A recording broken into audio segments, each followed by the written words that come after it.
Hi everyone, it's Brenda. I wanted to come on and do a quick tutorial for you today. I'm sorry I've been MIA for quite some time, a bit over a year or so. My health wasn't the greatest, but I'm back and it will be here and there, so please, bear with me as I work on my health. I'm going to be making a shawl for you today. We're only going to show you bits and pieces, and I'll piece this video together for you. It is really simple. If you're new to crocheting, then please check out my playlist for learning to crochet, so you can follow along a little bit better, because I'm not going to be going slow into this. I am using a H hook, which is a 5mm, and I'm also going to be using some Karen Cakes Inspirations yarn. It's super soft. It's 80% acrylic, 20% wool, and I have no issues with this with being scratchy or itchy or anything like that. It is a 7.1 ounce, 200 gram ball, and it is in the color Blueberry Cheesecake. Now this is going to work up and make a super fun gift. Quick, easy. I'm going to do my slip knot here in the beginning. And this is all in US terms, just so you know. I'm going to chain up 7,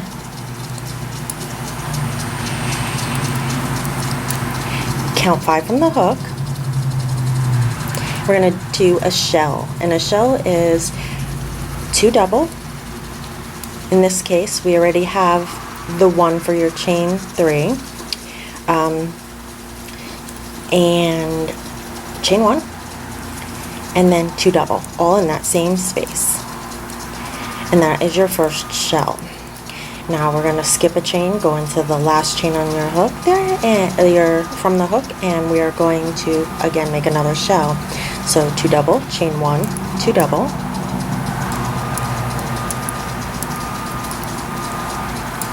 And that is our first row complete. Now this will increase in size as we go, and you're going to do this on every row. We're going to chain up 3, turn, and in that same space we are going to do another double crochet, because that is now our 2 for our shell. Chain 1 and 2 more crochets in that double crochets in that same spot.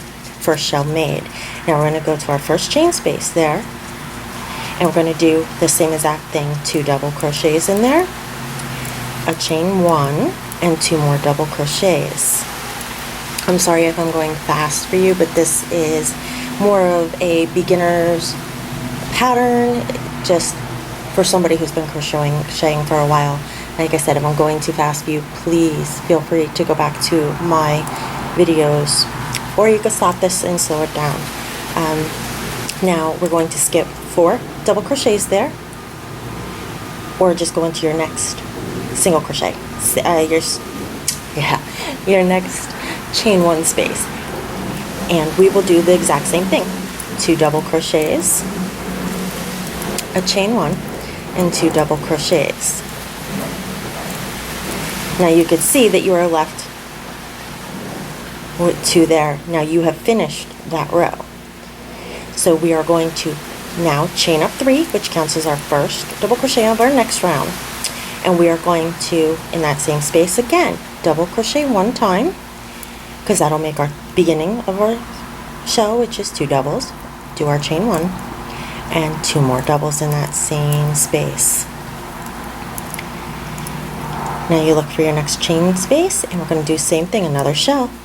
Chain, do 2 doubles, a chain 1, and 2 doubles.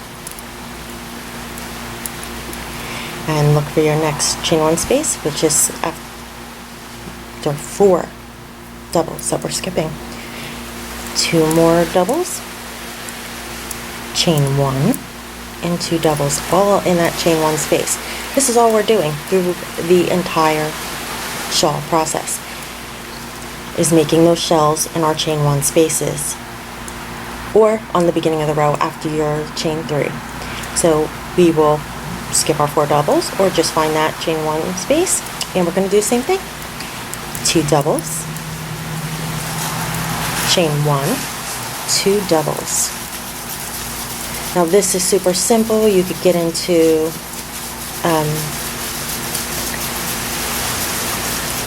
you know, just a nice flow and kind of zone out even with this, because you're just going to make it to the desired length that you feel is comfortable around your neck, or if you're doing it for a child, you're definitely going to cut back on the rows. You can see how quick that is already. With 3 rounds, it's already 3 inches long there, you know, wide, which is perfect.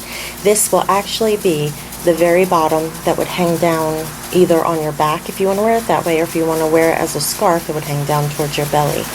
And it is so super simple and fun to make these, and they work up really quick, as you can see.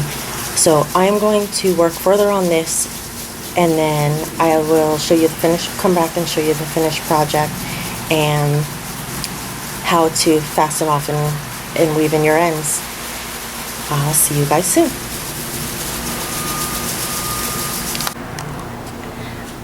Okay, I'm back with the last ending here now. We did our last shell in our last chain 1 space, and how we're going to finish this shell off is we're just going to chain 1, and then we will cut our thread. You don't have to leave that big of a tail.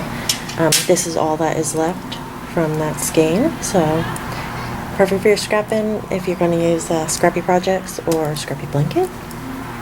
And all you have to do is pull and give a little tug, and that is sealed off, and this will not come unraveled now. So we will just hide this thread, and you just go in and out stitches you've already made, and you can hide it as far back as you would like. I usually just go through probably just a few. We really don't have to go through a lot. I just wanted to work down that post across here, and then what I'll do is I will weave in and out through this section here, the lower level, and then bring this back up and go through another set of these double crochet bases here where we had signed on to. And that is it. That's all you need to do to hide that thread. You really don't have to go that far. You trim the end there, give it a little pull, it'll secure it and hide it. And then we will come down here to our very end and we'll give that a little tug, and we are going to do the same thing, just securing this tail in place, going back through a few stitches, whatever ones you would like. There really is no rhyme or reason. Just make sure that it's, you know, secure and hidden. That's all there really is to this. It's super simple. And then we'll go through these last few here, and that'll be plenty enough. There you go. And we will trim this one up. And now our project is complete. And you can see, let me see if I could do this a little bit better for you here. It is quite a big shawl. There will be pictures on my Instagram, but you can see.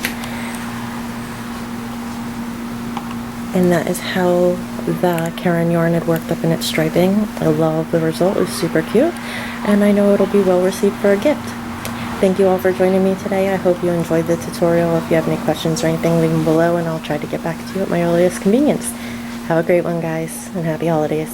Bye.